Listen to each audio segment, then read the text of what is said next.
Good morning everyone, it's Thursday the 5th of June. I'm just about to catch a train to Sydney. I haven't been on an intercity train for about 16 years, so this will be exciting. It's going to be totally different to driving. I'll have nothing to do. I brought my laptop to a bit of tapping on that and maybe read a book. But when I drive the car, it's all focus on the traffic, especially when I get into Sydney. Anyway, I'll meet you inside. In this episode, I challenged myself to take the intercity train from Canberra to Sydney. I hadn't done this particular train trip since I was in primary school 60 years ago. Whenever I've wanted to go to Sydney in the past, I've driven my car, but with the increasing cost of road tolls and parking, it has become quite expensive. Plus, if I took the train, I would avoid the stress of both driving into and finding parking in the inner city, so I was doing this trip partly to see how it compared with driving my car and partly for fun, as I was going to the New South Wales Gallery to meet a friend, and together we were going to see the Archibald, Wynne and Sulman art exhibitions. And let me say at the outset that I love trains and have some very fond memories of train travel, especially in 1976 in Europe when I lived on trains with a 3-month Eurail pass. Taking the train from Canberra to Sydney, it's going to take about 4 hours, which is an hour longer than a car, 4.25 hours, especially at this time of morning. But I'm looking forward to relaxing and just enjoying myself. See you on the train. With no towns to pass through along the way, the direct highway route from my home in Canberra to the centre of Sydney is 300 kilometres, which takes me between 3 and 3.5 hours to drive, depending on what time I reach the final 40 kilometres of metropolitan traffic. However, by rail, the route stops at the local rural towns of Queanbeyan, Bungendore, Tarago and Goulburn, then the central highland towns of Bundanoon, Moss Vale, Bowral and Mittagong, with a final stop at the Sydney satellite city of Campbelltown before arriving at Central Station. Having a view when I travel is really important to me, but the seat I'd been allocated was opposite a section wall, so I moved to a seat further down so I'd be able to see out both sides of the carriage. When it came time for the conductor to check my ticket, I was told that I couldn't stay in that seat as there would be more passengers getting on at stops along the journey. Sometimes I stun myself with the depth of my own naivety. Because the railways have been a massively underfunded sector of Australia's transport infrastructure for decades, I'd assumed that few people used regional train services. In fact, to my surprise, the opposite situation is true. Because the route goes through several regional towns, but the offering of train services is relatively meagre, the route is in fact very popular.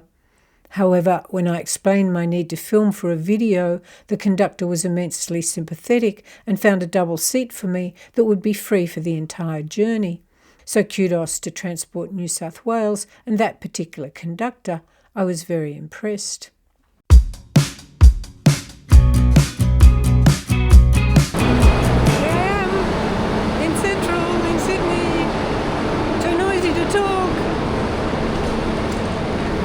The train was on time getting into Central, though I lost time wandering around for a while, trying to find a way out of the station that didn't involve turnstiles, which needed a metro ticket, which I didn't have. Finally, out in the street, I was faced with one of the tragedies of modern city society, homelessness. I hurried on, for no other reason than I had a half-hour hike to the gallery to meet my friend at noon, and only a little over that amount of time to do it in. Having had only a coffee bag beverage on the train, I suggested to my friend that we go straight to the Gallery Cafe for a late morning tea before looking at the exhibitions. The Gallery's Cafe Terrace is one of my all-time favourite places, but we didn't stay long as I was keen to see the exhibitions. The Archibald Prize is Australia's longest-running and most prestigious art competition with a single award of $100,000. It is specifically for portraiture. As well as the Judges' Award, there's also what's known as the Packing Room Prize, which is chosen by the staff at the gallery who unpack the near 1,000 entries and vote on which they like best. While the painting chosen for the Archibald is often a more esoteric piece, the Packing Room Prize is usually more grounded. As with literature in Australia, for over a decade the visual arts sector has been captured and frog-marched by the strident custodians of woke ideology that more often dictate choice on the basis of perceived political affinity and virtue signalling than on pure artistic merit based on technical skill and scope of creative vision.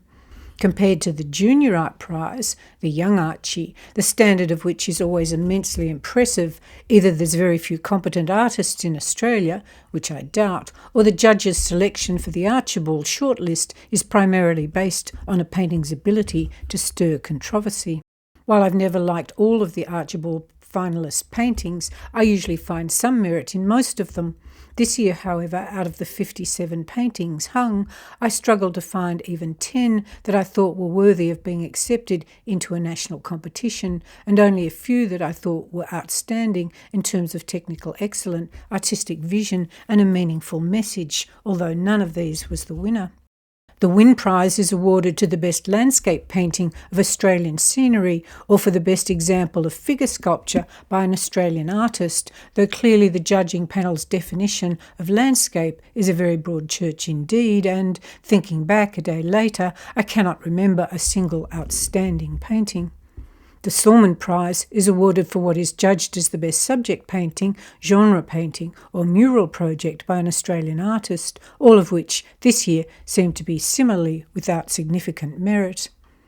In less than a disappointing hour after we'd purchased our tickets, my companion and I stood bewildered in front of the People's Choice Award and agreed that we were insufficiently enthused to bother voting. So we headed back to the gallery cafe and had a long catch-up over an equally uninspiring lunch, after which we headed into the permanent exhibition where I sought solace in revisiting several of my favourite Australian paintings that were produced in an era where creative imagination and technical competence were valued in the visual arts. I arrived back at Central with 90 minutes to spare and, at the rail attendant's suggestion, I went into the Eternity Cafe to wait until the train was ready to board. I'd chosen to go first class for the return trip just for the comparison with economy, and yes, the seats were better, yes, there was more leg room, and yes, there was nicer carpet on the floor. But the noise of the train undercarriage was absolutely abominable, especially at low speeds leaving the city.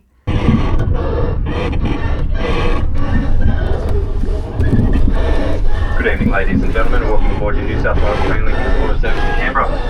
Posted around the train are our emergency procedures, so please take a few minutes to read this important information and in the unlikely event of an emergency. Unfortunately, I didn't have earplugs or headphones, and I was seated at the very front of the carriage, so I moved further back where the noise was marginally less grating, though I still found it quite distressingly loud. As well as cold food and snacks, the evening train served hot food, and I opted for a chicken pasta, which was very tasty, despite having an ingredients list longer than an operating system manual and a use-by date 11 months hence. I also had a can of Great Northern beer, as I was quite thirsty. The train arrived pretty much on time at 9:45 p.m. after a 4.5-hour trip, but I was totally shattered. Okay, well, I'm back and just about to get in my car. The trip down was fine. The trip home was ghastly. Horrible, noisy, shaking train. Not sure if I'll ever do that again. Okay, looking forward to some sleep. Bye. I travelled from Canberra to Sydney in economy, which cost $42.95, and back that evening in first class, which cost $60.45, making a total of $103.40, although I could have paid less if I'd organised a seniors card discount. While the seats in first class were more comfortable, and I did appreciate the touch of luxury on the trip home, if I'd been in first class in the morning, I would not have been able to switch seats or have a double seat to myself because first class had been full. Plus, because I worked on my laptop, I really didn't notice much difference. Overall, however, if I did this trip again, I'd probably opt for the same switch. I had coffee on the train going to Sydney at a cost of $4. The standard entry to the combined Archibald, Wynne and Sulman exhibitions was $25, although I paid $22 for a senior's concession ticket. Coffee at the gallery was $6.08, and the not particularly wonderful lunch of roast pumpkin and rocket salad, plus a few slices of steamed chicken, was $24.33. I bought a banana when I arrived at the railway station for $1 and paid $13.50 for the meal on the train going home, plus $8.50 for a can of Great Northern beer. Parking at the Canberra railway station was free for customers. There's 3 major parameters to compare in deciding whether I would take the train again as an alternative to driving. The first is cost, and clearly the train was cheaper, especially if I need to go to the inner city. The second parameter is time, and clearly the train has a much longer travel time than driving, plus there's some downtime getting to and from the station and some downtime waiting for the train before each departure, meaning that the trip takes at least 3 hours longer by train. In addition, the train times are, of course, inflexible, whereas if I drive, I can leave Canberra as early as I want and stay in Sydney as late as I want and stop along the way if I want a decent coffee. However, offsetting this time difference and inflexibility is the fact that when driving, I can do nothing productive, whereas I was able to work on my laptop on the train for at least 3 hours each way. The third major parameter is psychology, and clearly driving is more stressful than taking the train, although as I type these very words on my laptop on the train home, I must admit that the extreme grating noise and jarring thump of the train is sending me crazy, though I've been told by others that I unfortunately happened to travel on an unusually noisy train.